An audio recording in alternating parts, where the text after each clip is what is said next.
नमस्कार। ये है कहानियों का अद्भुत संसार। किस्सा कहानी, कहानियाँ जिनमें हम लिखते हैं खुद को।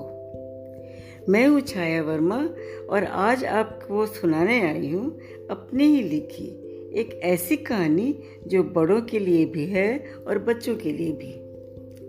शीर्षक है बातों वाली। डोरबेल बजी तो मिस्टर माथुर ने दरवाज़ा खोला। मिस्टर धवन नमस्ते की मुद्रा में खड़े थे।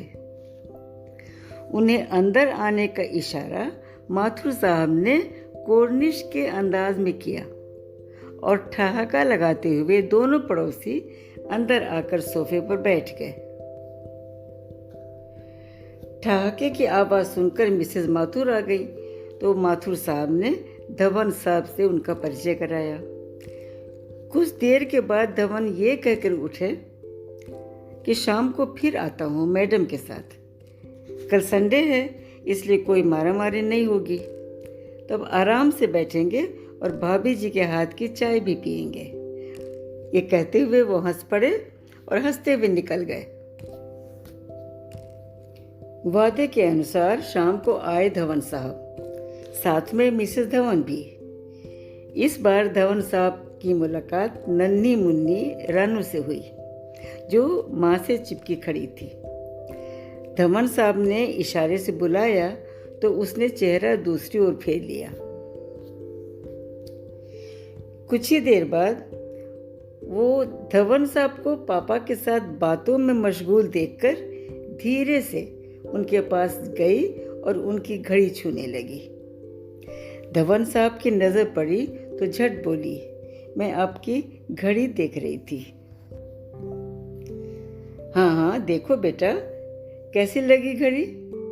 धवन साहब ने पूछा तो बोली, अच्छी तो है लेकिन मेरे पापा की घड़ी ज़्यादा अच्छी है। अच्छा, आपको कैसे पता चला कि पापा की ज़्यादा अच्छी है? मुझे सब पता चल जाता है, मैं बहुत होशियार हूँ ना।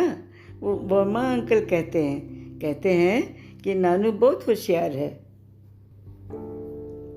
मिसेस माथुर ने हंसते हुए कहा, भाई साहब ये रानू को नानू ही कहती है। र बोल सकती है लेकिन रानू नहीं बोल पाती, पता नहीं क्यों। मुस्कुराकर धवन साहब ने बात आगे बढ़ाई। अच्छा रानू, अब बनारस से आए हो ना? तो एक बात बताओ, बनारस अच्छा है या दिल्ली? थोड़ी देर सोचने के बाद रानू बोली, बनारस अच्छा है। वहाँ हर चीज सस्ती मिलती है। दिल्ली में तो आलू भी महंगा है, प्याज भी महंगा है, भिंडी भी महंगी है, हर चीज़ महंगी है। उसकी बातें सुनकर मिसेस धवन जोर से हंस पड़ी तो रानू ने उनकी ओर देखकर धवन साहब से पूछा, अंकल ये क्या आपकी आंटी हैं? सब हंस पड़े तो माथुर साहब ने समझाया, बेटा ये अंकल की नहीं आपकी आंटी हैं। नमस्ते करो आंटी को। बताओ उन्हें कि यहाँ और क्या क्या चीज़ें महंगी मिलती है। लेकिन रानू बस दूर से ही उनकी ओर देखती रही। उसकी प्यारी प्यारी बातों ने मन मोह लिया था धवन दंपति का। मन ही मन सोचने लगे दोनों, कितनी प्यारी बच्ची है। और अपने हृदय में बसा लिया इस अनमोल बच्ची को दोनों ने धीरे धीरे। दरअसल उनके जीवन में संतान की जगह अभी तक खाली थी। तभी मिसेस माथुर चाय की ट्रे लेकर आ गई, साथ में पकौड़े भी। सबने चाय पिया, पकौड़े खाए, इधर उधर की बातें की, फिर अपने घर वापस चले गए। समय के साथ दोनों परिवार और अधिक करीब आ गए। 3 वर्ष की होते होते डल्लो के स्कूल की नर्सरी क्लास में रानू का नाम लिखवा दिया गया, रानिया माथुर। रानू स्कूल जाने लगी। एक दिन धवन साहब आए और सोफे पर बैठते ही बोले, भाई आज तो मैं अपनी बातों वाले से मिलने आया हूँ, बहुत दिन हो गए, कहाँ है वो? मिसेस माथुर बोली, भाई साहब आपने सही नाम रखा है इसका, बातों वाली। पता नहीं कैसे इतनी बातें कर लेती है, तभी तो इतनी प्यारी लगती है भाभी जी। धवन साहब बोले, वैसे है कहाँ? तभी रानू रोती छनकती आई और धवन साहब को देखकर ठिठक गई। धवन साहब चहके, अरे बातों वाली, आजा बेटा मेरे पास आजा। लाड़ पाकर धवन साहब की ओर दौड़ पड़ी रानू। उन्होंने गोद में उठाकर प्यार किया उसे और पूछा, क्यों रो रहा है मेरा बच्चा? किसी ने कुछ कहा? हाँ, डल्लू दीदी ने मारा और कहा कि जाओ भागो यहाँ से। अच्छा, ऐसा कहा? धवन साहब ने पूछा और फिर डल्लू को आवाज लगा दी। डल्लू आकर बोली, नमस्ते अंकल, आपने बुलाया? हाँ बेटा। रानू क्यों रो रही है? कोई झगड़ा वगड़ा? डल्लू ने कहा, रानू की तो बात ही मत पूछो अंकल, परेशान कर रखा है मुझे। क्लास में मैडम कुछ सिखाती हैं और ये सीखती कुछ और है। अंकल, इसकी टीचर पूछती है, व्हाट इज योर नेम? तो रानिया माथुर जवाब देती हैं, माय नेम इज बातों वाली। और मैडम पूछती हैं, how many brothers and sisters are you? तो महारानी जवाब क्या देती है मालूम है uncle? We are 9 brothers and sisters. फिर इसकी मैडम ने मुझसे पूछा, सुनो तुम 9 भाई बहन हो? इतनी शर्म आई अंकल, 9 भाई बहन किसी के होते हैं क्या? कुछ रुक कर डल्लो फिर बोली, सब समझा के हार गए। मैडम ने समझाया, मैंने समझाया, पापा मम्मा ने भी समझाया, लेकिन ये मानती नहीं। बस इसकी जिद है कि इसके 9 भाई बहन हैं। अब आप ही समझाओ इसको अंकल। ये कहकर डल्लू चली गई। धवन साहब ने रानू से पूछा, डल्लू सही कह रही है? हाँ सही कह रही है, लेकिन मेरे तो 9 ही भाई बहन हैं अंकल। अच्छा तो गिनवाओ, धवन साहब ने प्यार से कहा। रानू ने उंगलियों पर गिनवाना शुरू किया। देखो अंकल, नंबर 1 दीपू भैया, नंबर 2 डल्लो दीदी और नंबर 3 मैं। हाँ ये तो ठीक है। अब नंबर 4 बता।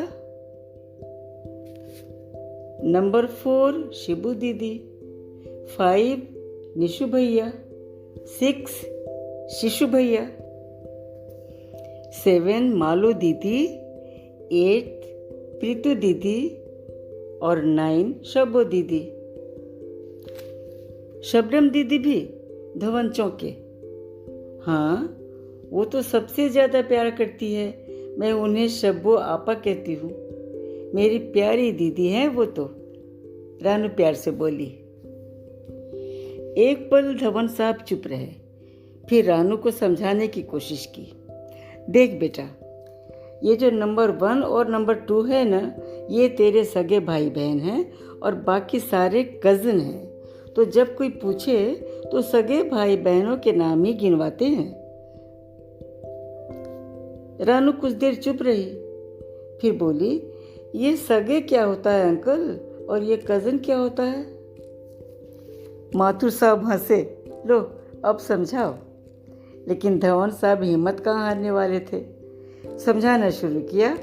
देख बेटा, ये जो चाचा मामा मौसा और फूफा के बच्चे होते हैं ना, वो कज़न कहलाते हैं, और जो पापा और मम्मा के बच्चे होते हैं वो सगे कहलाते हैं। इसलिए अब कोई पूछे तो कहना we are 3 brothers and sisters, Deepu, Dallu और तू। समझे? तो फिर हम उनको दीदी और भैया क्यों कहते हैं? कज़न कहना चाहिए ना। अब धवन साहब ने हार मान जाना ही उचित समझा। बोले, अच्छा ठीक है, चल मान गया, तू सही कह रही है। लेकिन सब मिलाकर तेरे 10 भाई बहन हैं, तूने सिर्फ 8 ही बताए, बाकी 2 को क्यों छोड़ दिया? रानू मुंह टेढ़ा करके बोली, संजू भैया मेरे भैया नहीं, अंजू दीदी भी मेरी दीदी नहीं। क्यों भाई, ऐसा क्या हो गया? अंकल, संजू भैया अपनी बहन को मुझसे छुपा कर टॉफी देते हैं, मैं देख लेती हूँ तो हाथ पीछे कर लेते हैं। और अंशु दीदी हमेशा मुझे ही डांटती हैं, अपने भाई को कुछ नहीं कहती। मेरी गलती हो या नहीं, हमेशा मुझे ही डांटती हैं। इसलिए वो लोग मेरे भैया नहीं, मेरी दीदी नहीं, क्योंकि ये लोग मुझे प्यार नहीं करते। रानू ने कहा और चुप हो गई। धवन साहब भी चुप हो गए। माथुर ने हंसकर कहा, हार गए ना धवन? धवन ने कहा, हाँ, लेकिन जानबूझकर। माथुर, मुझे लगा इसकी बात में दम है। अब तक रानू भी वहां से जा चुकी थी। धवन बोले, देखो माथुर, हमारी परंपरा तो यही है ना कि चाचा मामा सबके बच्चे भी हमारे भाई बहन ही होते हैं। हम खुद अपने बच्चों को सिखाते हैं कि वो तुम्हारे संजू भैया हैं, वो तुम्हारी अंशु दीदी हैं। तो सबको, यहाँ तक कि पड़ोसियों को भी भैया और दीदी कहते कहते एक छोटी सी बच्ची सबको अपने भाई बहनों में गिनती है। तो अब हम क्यों जहर भर रहे हैं उसके दिमाग में कि ये सगे हैं और वो पराये हैं? बाद में तो पता चल ही जाना है, अभी से क्यों बताना जरूरी है? और फिर रानू तो भाई बहनों की लिस्ट प्यार के आधार पर बना रही है। प्यार न करने वाले चचेरे भाई को हटाकर बच्ची ने बेइंतहा प्यार करने वाली शबनम को जोड़ा है अपनी लिस्ट में। इन मासूम बच्चों को न जाति से मतलब है, न धर्म से मतलब है। बस ये प्यार पहचानते हैं और उसी को आधार बनाकर रिश्ते बनाते हैं। मैं इसलिए चुप हो गया भाभी जी कि ये अकेली नहीं है, एक और हो चुकी है वंस अपॉन ए टाइम। याद है लूसी ग्रे? याद है ना, उससे कितना जूझने के बाद वर्ड्सवर्थ भी हार गए थे। और क्या कहा था? माथुर साहब हंसते हुए बोले, child is the father of man. Yes, exactly, Dhawan ने कहा। बस इसीलिए मैंने हार मान ली। ये कहानी बस यहीं तक।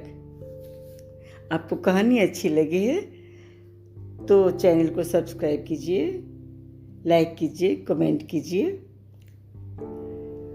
ये फलक का चैनल है, किस्सा कहानी। मैं हूँ छाया वर्मा, सुना रही थी अपनी ही लिखी एक कहानी, बातों वाली। फिर मिलते हैं एक नई कहानी के साथ। नमस्कार।